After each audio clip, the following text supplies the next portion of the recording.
Welcome to VNA Health Highlights, a program of the Visiting Nurse Association of Cape Cod. On today's program, we're going to learn a little bit more about sight loss services, and we're lucky today to have as our guest Cynthia Stead, who is the Executive Director of Sight Loss Services. And Cynthia, thank you for being here, and you've brought a guest. Well, thank you for having us, Jeanne. I'm Cynthia, and this is Betty O'Schlegel. Betty is the Vice President of our board, but she is also a peer group leader in our support groups.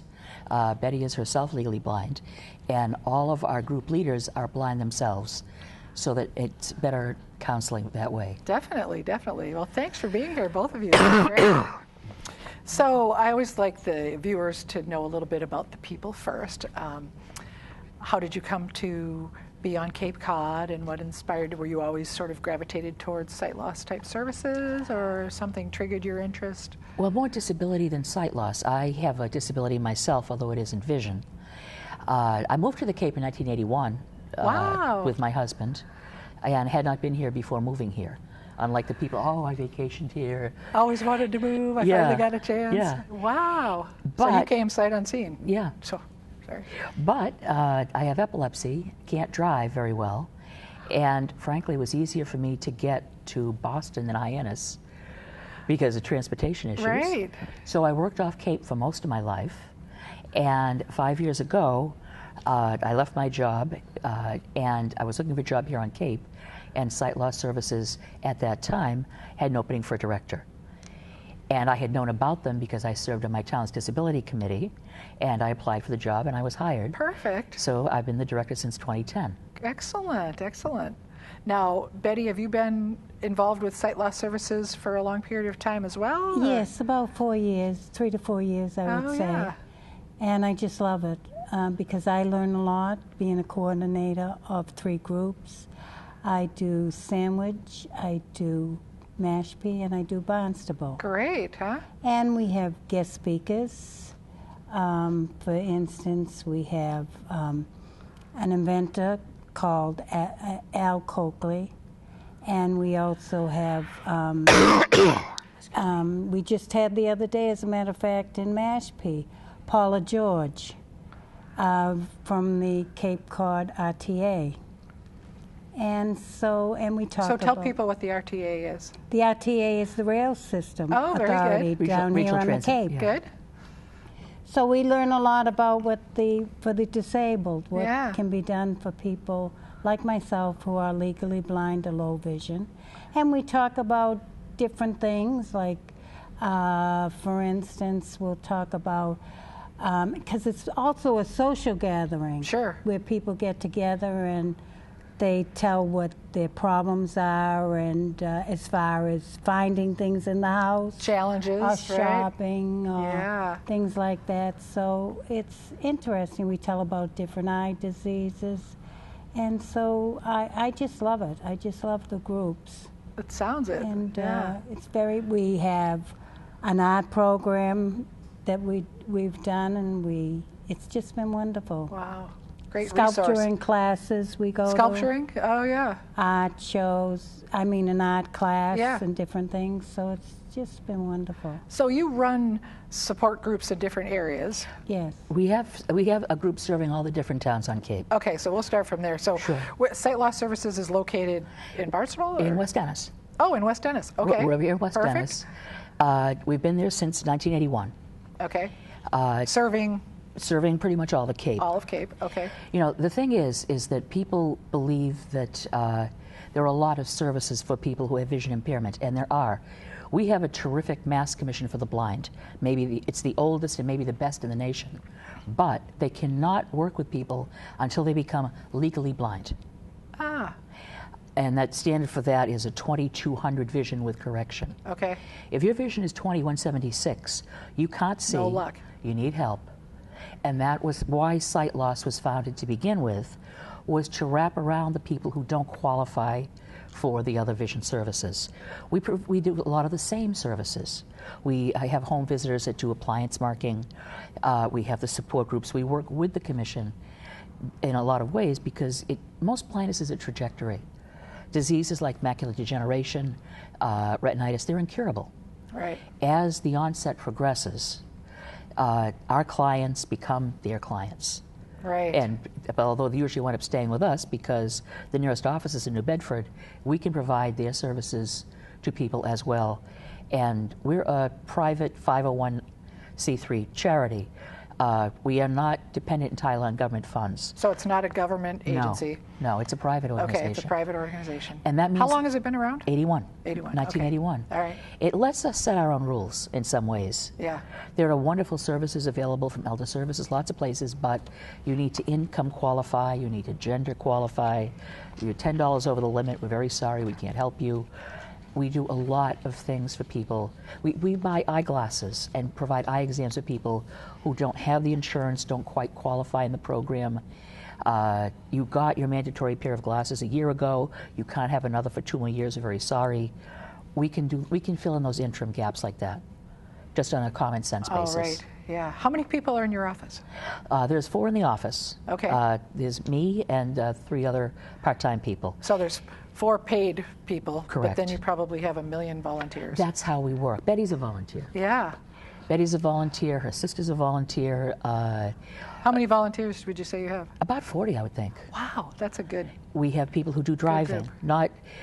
It's important to us when we have a class or an event or anything else, we provide that transportation. You wind up using your brownie points and you think to yourself, geez, you know, I'd like to go to the support group, but I want them to take me to church next week. I better not push my luck. Oh, I don't want to hit them up for both. Right. Yeah. Exactly. So any activity that we sponsor, we provide the transportation for. And that's a combination of volunteer drivers and the CCRTA HAB van. Yeah. It's a new disability van service, and we pay the fees for it, but anybody who has a disability can use it. It's not the DART. It's a little bit different. And what I love about it is it runs at night and it runs on weekends. Wow. So what is it again? So viewers will know, is it? If you call the CCRTA office, okay. It's the HAB van from the Habilitation Assistance Corp. Okay. And it's a great service. You know, sometimes the COAs, places like that, they'll take you to the doctor or they'll take you to the supermarket. Yes. What if you just want to go to a movie? Yeah. You just want to have some fun. To get out. Exactly. Yeah. And that a big part of our mission is self-empowerment. You know, people go blind, they lose their sight. They're the same person they always were. Right. They just can't see. So we try to do classes. We've taken people out to the Marconi Museum in Chatham on tours. Oh, nice. We're planning some other things like that for the spring. We want people to stay engaged in their community. Just because they have vision loss, it doesn't mean that they aren't the same people they always were. Yes. I actually have neighbors that both macular degeneration, and he just gave up his driver's license, so now they're really truly homebound. But completely vital thinking, you know, they just have that other issue now that keeps them from getting out as much as they wish they could. I think that it's ironic. I think we have many more people on Cape who actually are legally blind, but they're kind of ducking the ophthalmologist. I believe that. Because once you're declared legally blind, your license is automatically revoked. Yeah. No, do not pass go, do not collect $200, right, it's it over. happens just that fast. Right. Yeah. And I worry. And that's quite a life changer for people. Down here it is. Yeah. That was what I had in common. Since I couldn't drive, I knew what it was like to not be able to get around. That was my initial empathy with sight loss services. Definitely. You know? So you can sympathize. But it was like being a potted plant. You know, you wait to get taken from one windowsill to another. Oh, yeah. The constriction of it. That's something that we work very hard to get rid of. Right. Right. So now it seems like the ride services that you provide, certainly a combination of, yes, the senior center has ride services. It provides the work that you do, the HAB. And the CCRTA van, Yep. What else do I see? Some of the B-bus services. The B-bus, if the people DART. are able to, they're pretty good about. They've worked hard, and they're getting there. They're not there yet, but they're getting there. Transportation is a big, big issue. Even through the VNA, we see so many under that circumstance, right? Now, funding again, not government funded. We have a contract with the commission to just run the support groups. We're like a subcontractor. It's not a. And that's the Mass Commission for That's the Mass Commission, yes. Most of the Cape towns give us some money through the Human Services funding annually. Oh, okay. And the rest of it is donations and grants. Wow. But, you know, being a little bit more independent, we can reach out to more people, and I think we can help more people. That's not a criticism. You don't have the it's- restrictions that some of the yeah, other you know, funded programs I do. don't have to worry if a person's Title 10 or Sure. whatever, Yeah. you know. Yeah, and neither does the person. Exactly. Because Yeah. that stuff is just gets a little Well, complicated. Yeah. our attitude is that, you know, when you're losing your sight, you are undergoing a physical and emotional catastrophe. You do not need to worry if you're going to qualify to be helped. That's the least of my You should be helped. questions right now. Yeah, Right. period, case closed. You should be Yeah. helped. Yeah. So what's the difference between being blind and having low vision? Is it other than, you know, when you mentioned the numbers before, for the viewers to understand it Yeah. a little better, what would be that? Well, Betty is legally blind. I'm legally blind, Yeah. and I worked legally blind. And as a matter of fact, I worked in retail. I was a hairdresser before, and I worked in retail afterwards. And While it's you were not legally easy. blind? While you were legally blind? While I was legally Yeah. blind. And I believe you can do anything. You just gotta want to do it. And really, I won't give up, seeing a lot of people that are legally blind just give up and give in to the legally blindness. I just won't do it. I want to do almost everything I possibly can. And it for you. isn't always easy. Right, yeah. Because a lot of people don't understand that. Yeah. You know, they want to try to help you a lot more and do things, but I got to see what I can accomplish myself. Do you feel that? You feel inspired to try to do it on Yes, your own because before it makes someone me steps feel up? better. Sure. And but the hardest thing for me was when I lost my driver's license. I Yeah. find that the most difficult. I have heard and that. I think that's with everybody. That's the biggie. And we yeah. also have Andrea Shine comes down to speak from from the Commission of Blind. From the Bridge program, yeah. Oh, yeah. And it's just wonderful to have these people come to the group. Definitely, definitely. You know, the difference between being legally blind is that 20/200 Right. vision with correction. In other words, even with your glasses on or your devices, that's still all you can see. Whereas low vision is considered 20/60 or worse. And it's a pretty wide thing, but it means that, you know, you usually have a condition that's gradually deteriorating, gradually accelerating. You might be 20/60 on one eye, 20/80 on the other. Right. Just trying to cope with that can be difficult sometimes. Yeah. And there are appliances, there are devices that'll help you. And of course, there's medications now and research. Right, right. Believe it or not, they have found a way to make eye stem cells, retinal cells, using 3D copying. Oh, yeah. Yeah. Oh, yeah, that's over in interesting. over in England, they're Yeah. experimenting with that, so that some of these diseases may not be as hopeless as they once were. Sure. But I see the population, the agency changing slightly, and I think that Betty's a good example of it, because when the agency was started in 1981, most people who are losing their sight to a disease like macular, they tend to be in their 60s and 70s. And that woman was probably married to a World War II veteran. She probably never worked outside the home. Right. And in some ways, there was a feeling about what it was appropriate for blind people to do. I believe that. Now, that same woman, same age, has come of age in an era after the Americans with Disabilities Act, where people who have disabilities have been encouraged to draw on their To legal live. right to have Right. accommodation, Right. and to not try to hide it as much. Right. It's not considered to be as shameful or as debilitating as it once was. Yeah. And it makes a big difference with people now. I'm not going to say they demand services, but they expect them, and they want to know why they're not there. And I think that that's a big, big change. You know, the National Institute of Health, I think it was, is estimated that by the year 2020, there will be more cases of macular degeneration in the United States than all forms of cancer combined. And out here on Cape Cod, we are standing on a sandbar and we're watching that tsunami approach. Yeah. Because we're closest to it. We're I believe, the second oldest county in the nation. Yes, yeah. We're seeing it soonest. This is going to be a huge problem throughout society Definitely. as these things happen. Yeah. And I think that society is beginning to make some adaptations to it. And that's what we want to try to do, is to advocate for blindness and for low vision, Right. and to have people understand what it is. I once went to a meeting, and it was a government agency, and they said, you can do this on our website. Well, no, you can't. I said, my clients, by and large, are not online. But even the ones who are online do not have the visual acuity to do point and click.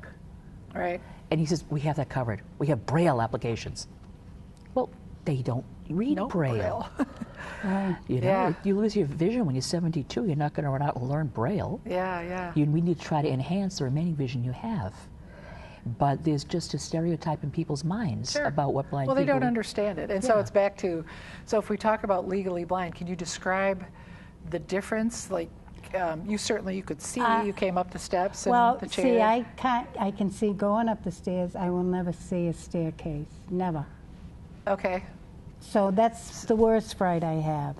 I have advanced glaucoma, which once the optic nerve goes, which can happen to me, I won't see anything. Right. Where maculate, they still have some vision. The peripheral. Peripheral. Right. Yes. I'll have nothing. Oh, yeah. And my right eye, I have no frontal vision at all. Okay. I have the peripheral's gone except for a little light up here. Okay. My left. This eye, is what they call tunnel vision. I have central vision, but I have no peripheral. So you can see me. Not totally, see that but I'm I sitting can here. see. I know Okay. you're there. Can you see my colors? Not in this light. No. Okay. I don't see pastels well. Okay. I like brights because I can see them better. Sure. Yeah. I can't tell black from brown Oh, yeah. or navy. Yep. But you wouldn't run into a wall. Right, right.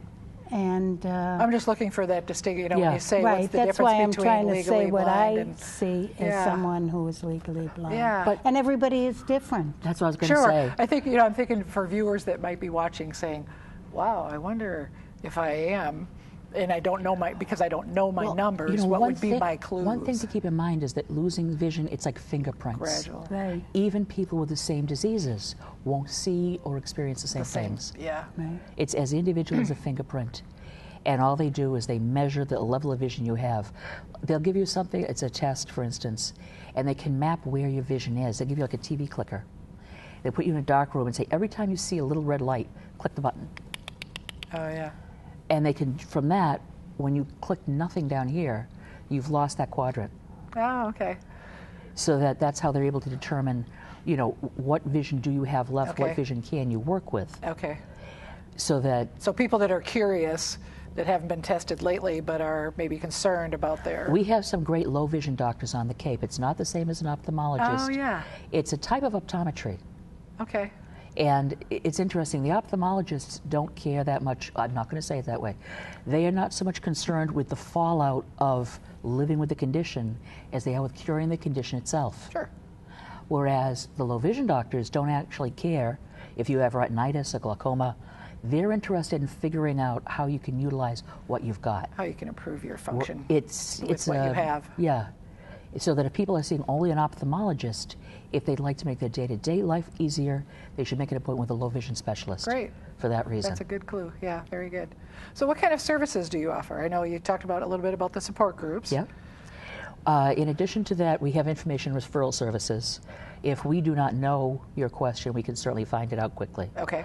We work a lot with the Perkins School, with the Veterans Administration down in Rhode Island. Oh, yeah. The eye services are handled down there for some reason. The Carroll Center, the Mass Match program, a variety of different programs for people with vision loss and low vision. Okay. You know, how can I find X? If we don't already know, we can put you on the right track to getting it. So you're a fabulous resource for people that are definitely. faced with the Well, you know, challenges. every time we get a new client, we give them this. It's called a COPE packet, Okay. which stands for confidence, optimism, promise, and encouragement. Excellent. And inside is large print versions of all of the different phone numbers, programs, resources, things like that. Okay. So that you can begin with this to find your own needs. And again, if you don't see what you need, we can find it for you. Okay. We have a quarterly newsletter that goes out to now about 800 people that is a mix of information on research, on programs, and just eye things in general. We put out a cookbook at one point because a disease like macular, you need to, you know those Ocuvite tabs? Yes. Well, the nutrients in there, they're called lutein and zeaxanthin. Yes. And there are foods that are very high in that too. Like? Like key lime pie. Oh, my favorite. Key lime pie is made with egg yolks. Oh, And egg very yolks good. are the most easily absorbed form of dietary lutein. Dark Good one. vegetables, brightly colored vegetables, the kales and the peppers and all right. those things. Yep. Certain kinds of fish that have omega-3. All of those things nourish your eyes themselves. So that if you eat that, you can always take the pill. Yeah. However, if you develop the habit to eat the food, you can delay the onset of disease for years. There are actually genetic tests now where you can take a genetic test in your 40s to find out if you have that marker. And if you do, if you make the dietary changes and some of the lifestyle changes like never smoke, then it will actually help to prevent the disease from even developing. Huh. I mean, at one point I read to have something like macular, the people who have it are Caucasian, female, over 60, ever eat dairy products and ever smoked. And I don't know why everyone doesn't have it to a certain extent. Yes, right. Those are the preconditions to develop the disease. That's how commonplace So it's it's open likely. to all of us. Exactly. That's how Pretty much, commonplace it's yeah. likely to become. Yeah. And we also have a resource room. It's over in West Dennis now. We bought a new building. We're moving to School Street, rather to Route 134 from School Street. Oh, excellent. Yeah. Good, And that'll be good. nice. It'll be a nice Can permanent people home. come to your office, or do you Yes, we get encourage them to. Okay, they stop in or make an appointment? It's best if you make an appointment because then the people that can help you will be there. We'll be there. Okay. But what we do is we buy one of a lot of things. When you begin to lose your vision, it's almost like an alternative universe. And there are different kinds of cooking utensils. There are lighted magnifying mirrors if you want to shave or put on Oh, your yeah. own lipstick. Yep. There are bump dots. You know, when people come in, I wanted to show you this. People will say, I can't read this. I need a magnifier. Okay. Maybe you don't. What if it's a question of contrast Oh, yeah. rather than magnification? Yes. Oh, well, I can read that now. So this So costs, you can help them, coach them through let's a see, lot of the this costs tools. $1.50. Right. Now, you say, I still can't see it. Well, try a lighted magnifier. Oh, now I can read it. Yes. That's lovely. Now I need a stronger one. And the thing with magnifiers is that as they get stronger, this is a 4x magnifier, this is an 8x. Okay. Because it relies on the curve of the glass to do the magnifying, the stronger the magnifier, the smaller the field. Okay. So by the time you get up to 8x, it's like this, and it's Yeah. almost one letter at a time. Yeah. So maybe the time has come to look into something like one of these. These are digital magnifiers. Instead of relying on the curve, all that they need to do is you push the button and they initialize. Wow, that's great. And it gets bigger or So smaller. you can adjust it. Yep. That's excellent. And there are modes. For a lot of people, it's easier Oh, to so see. that gives you the different contrast. Right. You Yeah. can find the contrast that works That for you works as well. best for you because everybody's different. Like the White on black is fingerprint very you said. common. Yeah. So these are tools that you have available at the office that you can test people with, guide Yeah. them through. And we have lights too, like there's Chromolux lights, Verilux lights. For people with a condition like macular, a bright, harsh light is almost painful.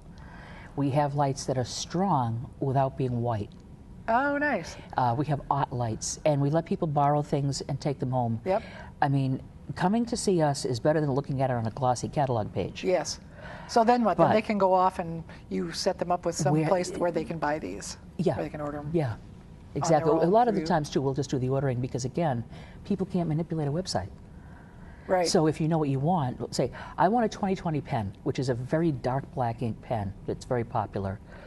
The next time we call an order, we'll just call in one for you too, and then we can send it on to you when Oh, we get excellent. Yeah. Wow, that's great. Great. So that, the support groups, the tools that you have. it. And the art classes. Oh, and the art classes. We have classes. We have.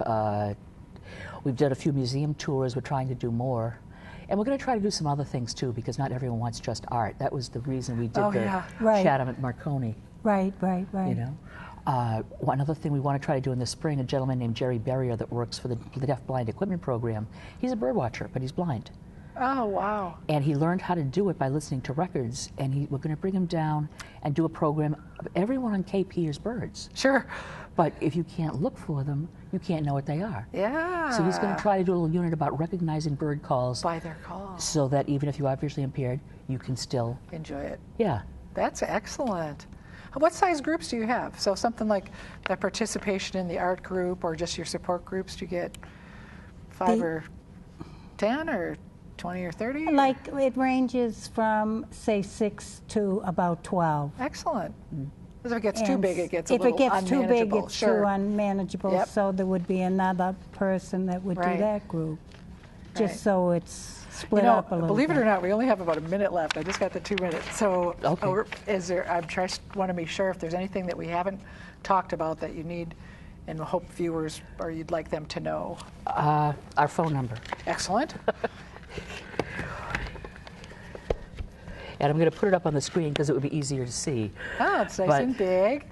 394 3904. 3904. There you go. Well, that's If you give us a call, we can help you with whatever kind of, we're able to work with people practically from diagnosis all the way to total blindness, which is actually pretty rare. It's only about 2% of the population. Okay. Wherever you are on that trajectory, we have somebody else like Betty. That's the biggest purpose of the support groups, is you don't need to reinvent the wheel. Right. Somebody else somewhere has had this exact same problem, and they can help you with how to solve it. That's great. I'm going to tell my neighbor. That's wonderful. Thank you both for being here. I thank you for appreciate having your us. time. Goes so fast, but that was great information. I appreciate it. Really good. Thanks. Thanks. Thank you. And I'm Jeanne Sarnosky, wishing you good health and good health care.